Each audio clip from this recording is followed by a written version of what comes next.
अयोध्येतील श्री राम मंदिर सोहळ्याच्या पार्श्वभूमीवर गोयल परिवाराच्या वतीने शोभायात्रा काढण्यात आली। अयोध्येमध्ये प्रभू श्री रामलल्ला यांची प्राणप्रतिष्ठापना मोठ्या उत्साहात पार पडते आहे। त्या पार्श्वभूमीवर शहरात विविध ठिकाणी भगवं वातावरण पसरलेलं आहे। नवी पेठ येथे श्री रामलल्ला प्रतिष्ठापनेच्या पार्श्वभूमीवर चिमुकल्या बालगोपाळांना राम, लक्ष्मण, सीता यांची वेशभूषा परिधान करून गोयल परिवाराच्या वतीनं नवी पेठ येथील श्रीराम मंदिरापर्यंत शंखनाद करून रॅली काढण्यात आली। त्यानंतर नागरिकांना लाडू वाटप करण्यात आलं।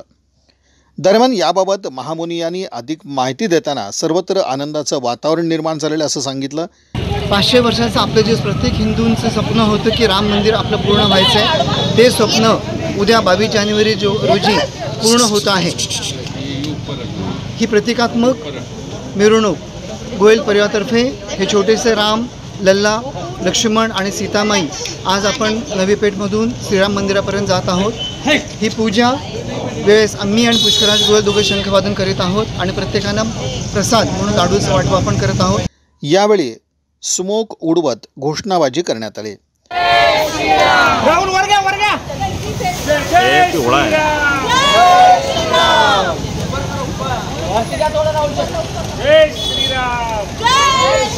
यावेळी गोयल परिवारातील आबालवृत्त सदस्य आणि नागरिकांची उपस्थिती होती।